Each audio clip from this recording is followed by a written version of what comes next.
Bismillahirrahmanirrahim. Assalamualaikum warahmatullahi wabarakatuh. Innal hamdalillah nahmaduhu wa nasta'inuhu wa nastaghfiruh wa na'udzu billahi min syururi anfusina wa min sayyiati a'malina. May yahdihillahu fala mudilla lahu wa may yudlil fala hadiya lahu.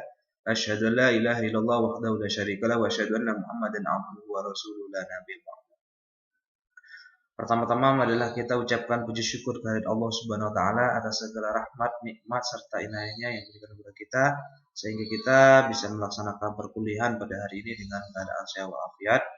Salawat dan salam tak lupa kita aturkan kepada Nabi besar Muhammad sallallahu alaihi wasallam. Berkat beliau kita mengenal yang hak dan yang batil dengan ajaran agamanya, agama Islam, agama rahmatan lil alamin. Teman-teman pemangku hukum adat yang saya hormati, di sini saya akan menjelaskan pada materi selanjutnya yaitu tentang hukum adat pribadi. Sudah saya taruh di RPS mengenai beberapa materi-materinya. Sekarang saya cukup menjelaskan dan saya menerangkan beberapa hal yang menjadi penting nanti terkait tentang apa hukum adat pribadi. Teman-teman sekalian, berbicara hukum adat pribadi, kita tidak akan lepas tentang subjek hukum adat pribadi begitu. Pribadi kodrat ataupun kita sebut sebagai natural person, teman-teman, sebagai subjek hukum. Subjek hukum ini ya adalah pribadi kodrati yang memang dimiliki oleh manusia. Semua memiliki hak dan kewajiban sejak dilahirkan sampai ia meninggal dunia. Di dalam pasal 2 KUH Perdata menjelaskan bahwa seseorang anak yang masih berada dalam kandungan ibunya karena kepentingan tertentu dianggap telah mempunyai hak dan kewajiban. Artinya teman-teman, meskipun kita memiliki ketentuan bahwa semua manusia itu mulai sejak dilahirkan hingga meninggal dunia, bahkan di dalam kandungan, ya, itu semuanya sudah memiliki hak dan kewajiban. Kalau kita di dalam hukum perdata pun mengakui bahwa anak tersebut itu sudah menjadi salah satu ahli waris begitu, kalau seandainya orang tuanya meninggal. Artinya teman-teman di sini bahwa setiap manusia itu adalah merupakan subjek hukum ataupun natural person yang disebutkan di dalam KUH Perdata. Ya. Orang sendiri adalah subjek hukum, teman-teman. Maka orang merupakan penanggung hak dan kewajiban dalam hukum dan juga penanggung berbagai kekuatan hukum yang dapat menimbulkan hak dan kewajiban.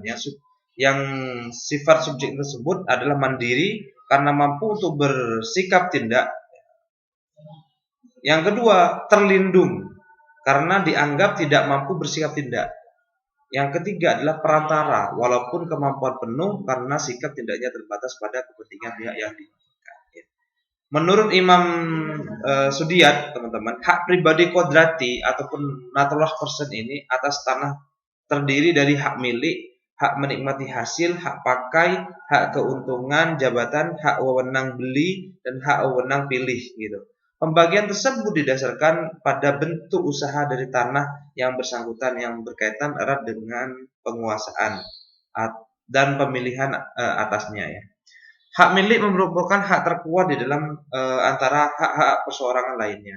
Sedangkan menurut Suryono Sukamto, teman-teman, hak atas tanah merupakan hukum adat, dibedakan atas hak pribadi hukum, yaitu baik itu masyarakat, keluarga, dan yang lainnya. Atas tanah, hak pribadi kodrati atas tanah.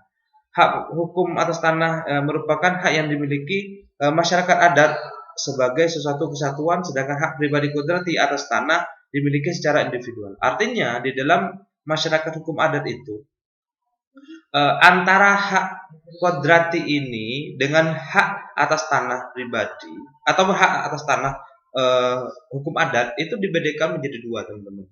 Yang pertama, hak yang dimiliki oleh setiap manusia yang ada di lingkungan masyarakat adat, yaitu adalah tanah-tanah yang dimiliki umum.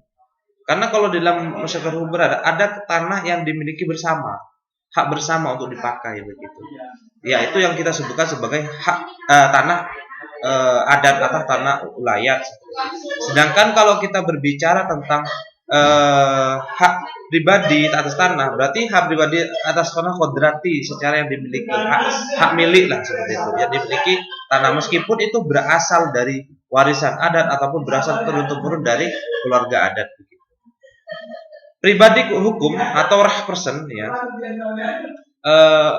sebagai subjek hukum teman-teman. Sebagai subjek hukum. Ini merupakan dari subjek hukum adat pribadi ya. Yang memang dibagi dua. Sebelum saya sudah jelaskan, yaitu pribadi kodrat atau natural person. Yang kedua adalah pribadi hukum atau rah person sebagai subjek hukum teman-teman. Pribadi hukum ini merupakan pribadi ciptaan hukum. Keberadaan pribadi hukum tersebut karena tujuannya antara lain yang pertama adanya suatu kebutuhan untuk memenuhi kepentingan-kepentingan tertentu atas dasar kegiatan-kegiatan yang dilakukan bersama. Yang kedua, adanya tujuan-tujuan ideal yang perlu dicapai tanpa senantiasa tergantung pada pribadi-pribadi kodrati secara perorangan.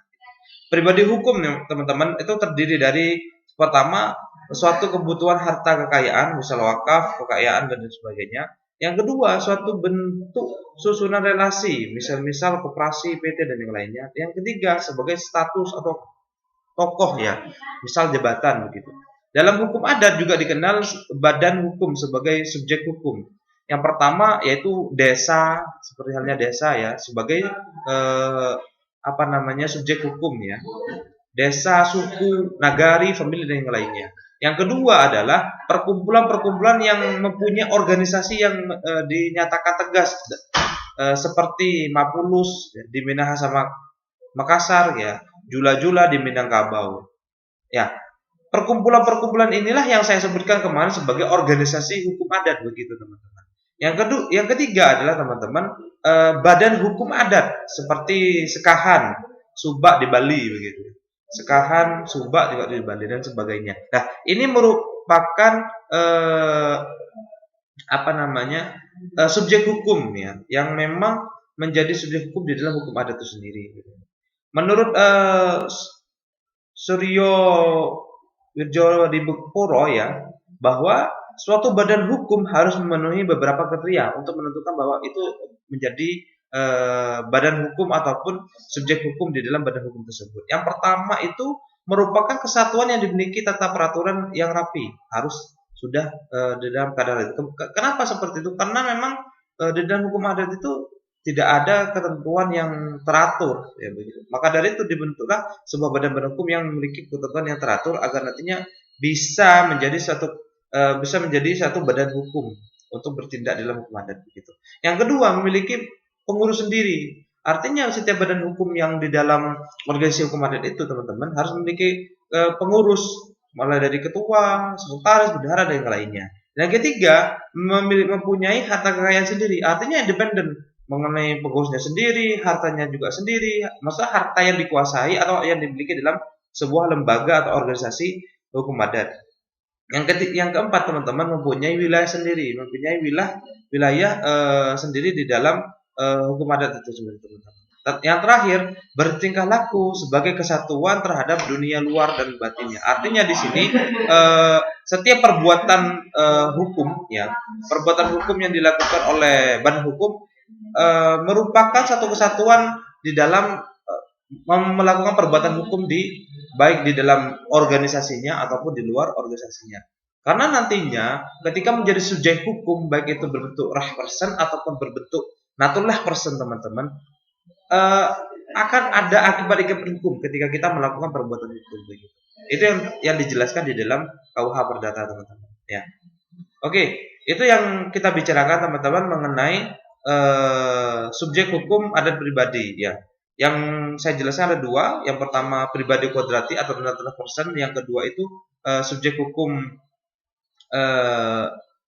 pribadi hukum atau rah person begitu. Rah person ini bisa juga sebagai badan hukum teman-teman dalam bahasa Belanda begitu. Yang dimaknai sebagai rah person. Oke, selanjutnya kita berbicara tentang kewenangan dalam hukum adat. Setelah kita memahami konteks tentang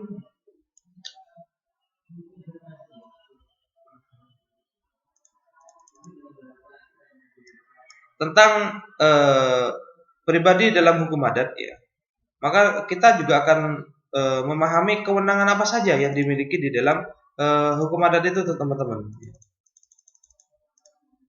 Sebentar ya.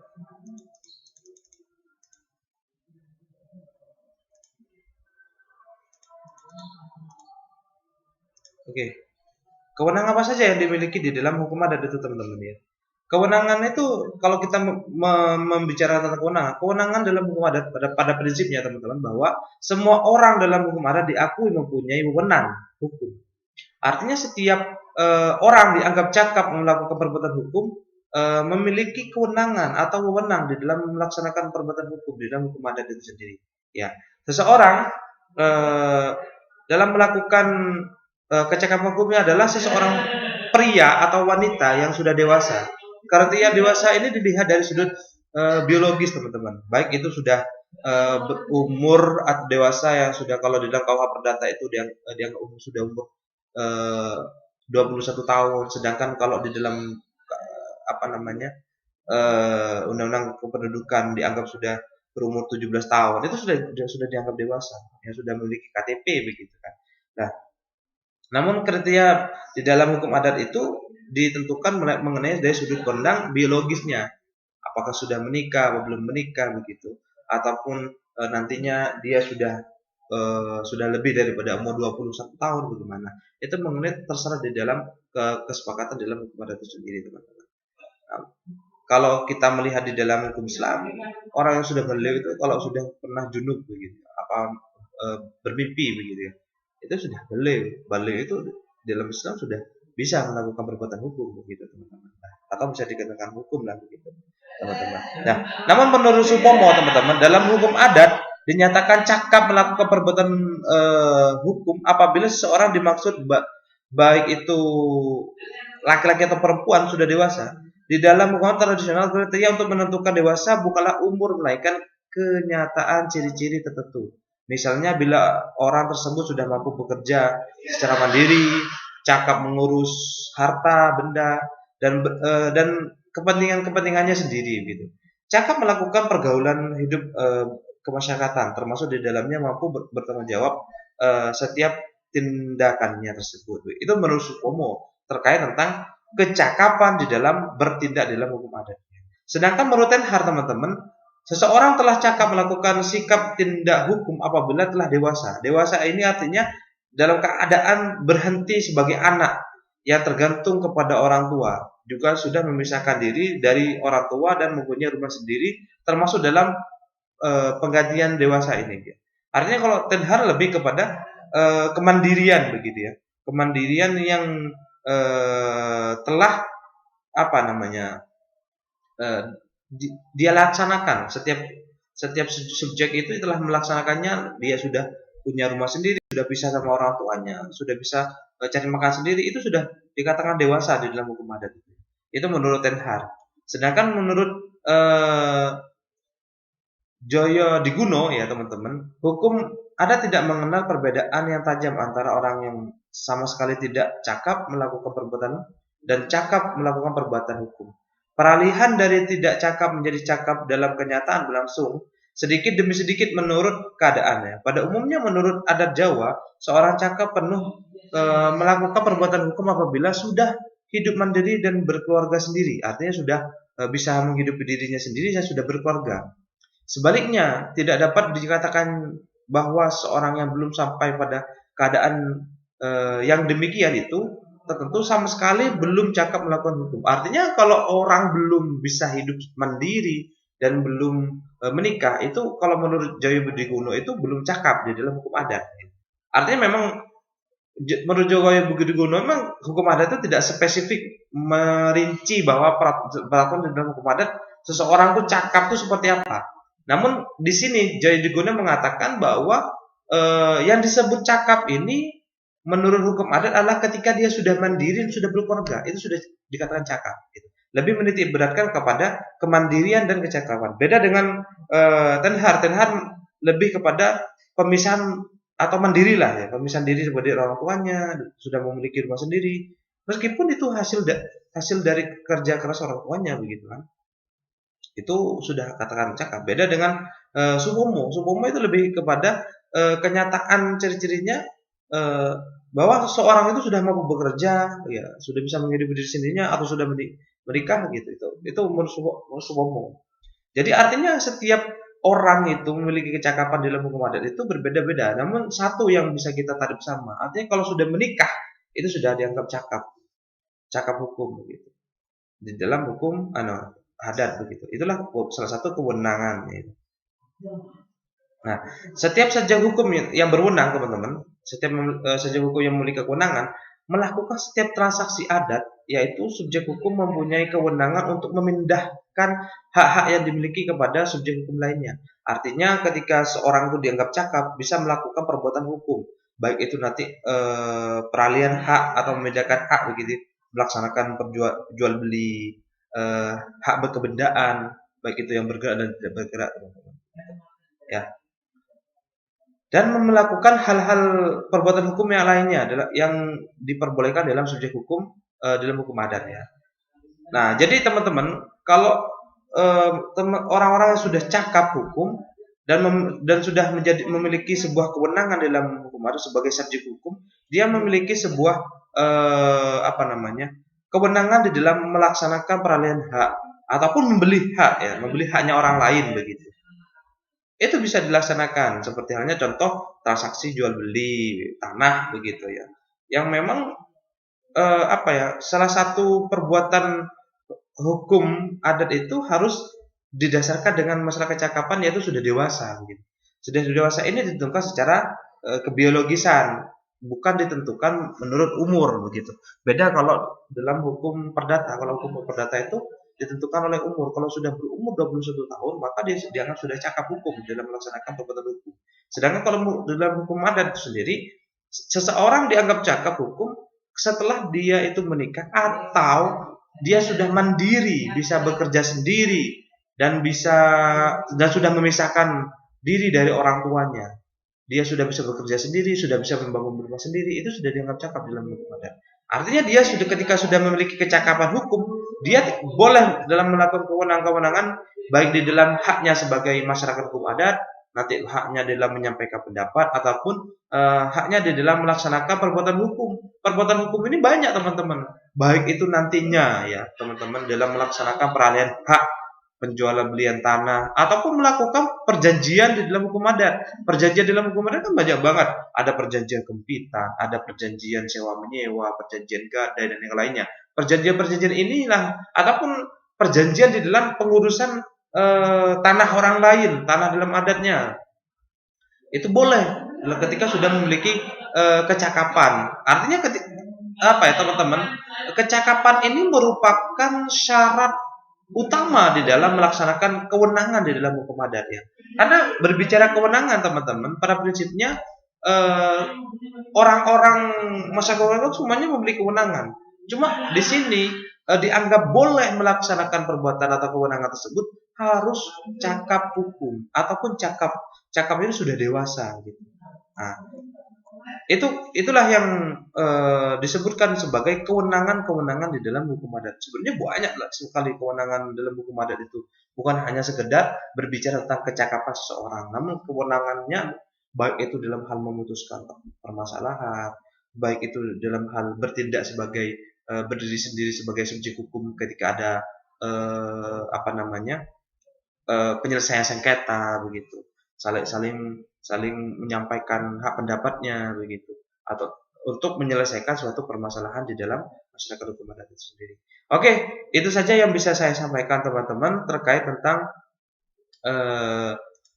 hukum adat pribadi. Artinya sebagai di dalam hukum adat itu merupakan sebuah subjek hukum, baik itu subjek hukum secara pribadi yang kita sebutkan sebagai natural person dan juga arah person sebagai badan hukum ataupun sebuah seorang badan yang organisasi lah gitu, organisasi yang memiliki kewenangan di dalam bertindak sebagai hukum di dalam hukum adat itu sendiri. Oke, itu saja yang bisa saya sampaikan teman-teman. Kurang lebihnya saya mohon maaf. Nanti kalau ada pertanyaan, silakan teman-teman tanyakan di dalam YouTube saya, ataupun nanti kalau memang ada pertanyaan di grup, saya akan japri, saya akan sampaikan di grup, gitu. Seperti biasanya, saya akan sampaikan di grup mengenai beberapa pertanyaan yang ada. Oke, terima kasih. Kurang lebihnya saya mohon maaf. Wallahul muwaffiq ila aqwamit thoriq. Wassalamualaikum warahmatullahi wabarakatuh.